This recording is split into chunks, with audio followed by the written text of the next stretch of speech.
अस्सलाम वालेकुम डॉक्टर साहब, कैसे हैं आप? वालेकुम अस्सलाम, थैंक यू। मैं बहुत अच्छा हूँ। थैंक यू सो मच हमें अपना कीमती वक्त देने के लिए। सबसे पहले तो डॉक्टर साहब आप अपने बारे में कुछ बताइए। मेरा नाम डॉक्टर महमूद रियाज है। मैं associate professor of medicine and rheumatology हूँ and I am associated with the Khan University Hospital Karachi.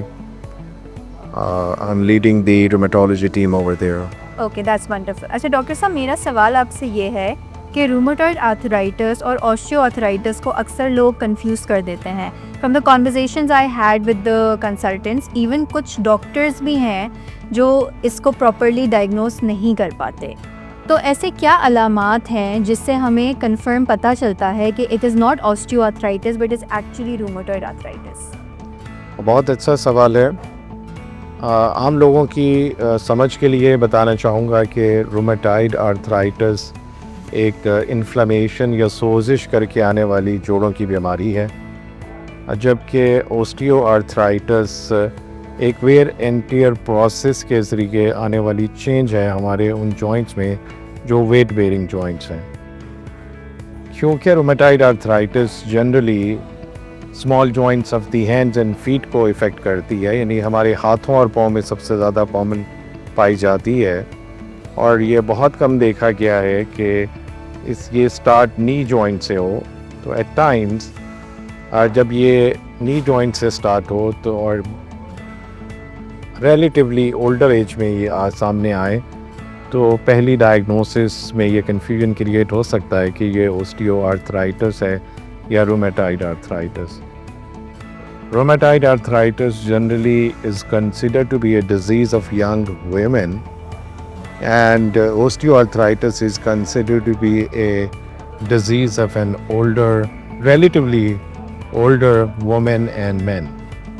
So, but less than 10% of individuals can have rheumatoid arthritis that would start from the knee joints, which means that the initial engagement of the joints would be large joints rather than small joints, and that may create confusion.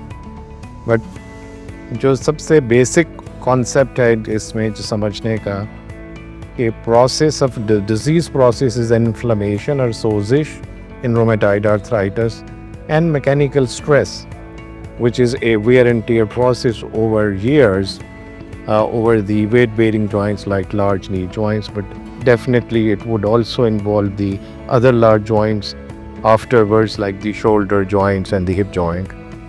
अच्छा doctor साहब, मैं आपसे पूछना चाहूँगी कि माशाल्लाह you have such vast experience, what do you have to say about awareness among general physicians या doctors in Pakistan जो अक्सर ऑस्टियोआर्थराइटिस को आरए से कंफ्यूज कर देते हैं या आरए को ऑस्टियोआर्थराइटिस से कंफ्यूज करके मिस डायग्नोज करते हैं या मिस ट्रीटमेंट की तरफ जाते हैं। So what do you think कि क्या परसेंटेज है अवेयरनेस का, और अगर अवेयरनेस नहीं है so what can be done to create that awareness? There is no data as far as the awareness percentages are concerned, but ये ऐसी diseases हैं जो अभी भी साइंस इसके बारे में समझती है कि the diagnosis can be delayed for up to certain years. जैसे इसी से मिलता हुआ एक और inflammatory arthritis जिसे हम spondyloarthritis कहते हैं, स्टडीज़ मौजूद हैं कि the diagnosis can be delayed up to 8 years. And because that disease presents with backache, and generally we feel that the backache is not a big disease. इसी तरह से इसके अंदर भी फैमिली फिजिशियंस, ये बहुत ही स्पेसिफिक फील्ड है, बहुत स्पेशलाइज किस्म की ट्रेनिंग है, तो सब लोगों को फिजिशियंस को तो ना ट्रेन किया जा सकता है इसकी डायग्नोसिस के लिए, ना हम एक्सपेक्ट करते हैं कि वो ट्रेन हैं। क्यों? द अवेयरनेस के लिए starts from your medical curriculum. In Pakistan, the medical curriculum does not contain an adequate amount of information over musculoskeletal diseases. तो एक MBBS करने वाले से हम ये एक्सपेक्ट नहीं कर सकते जिसको हमने वो अपॉर्चुनिटी ही प्रोवाइड नहीं की कि वो इन चीज़ों को लर्न करेगा। But definitely it's a continuous medical education that actually strengthen your knowledge and your experience कि आप फिर वक्त के साथ अपने आप को इस फील्ड में आगे लेकर चलें, अपनी अपनी नॉलेज को इन्हेंस करें। और अब तो क्योंकि ये बहुत ज़्यादा कॉमन डिजीज़ कंसिडर हो रही हैं, और एक इस वक्त थॉट प्रोसेस ये है कि 2050 तक जो है वो इस तरह की डिजीज़ के इंसिडेंट्स, जिसको हम musculoskeletal disease and their burden कह रहे हैं, that would almost be equal to cardiovascular और कार्डियोमेटाबॉलिक डिजीज़, बिकॉज ये बिल्कुल ही लैंडस्केप इन डिजीज़ का चेंज होता जा रहा है। And autoimmune rheumatic diseases like rheumatoid arthritis, they affect more younger people when they are more productive in their age group. So I think we need to learn more about these diseases, and there is a huge gap as far as this awareness is considered.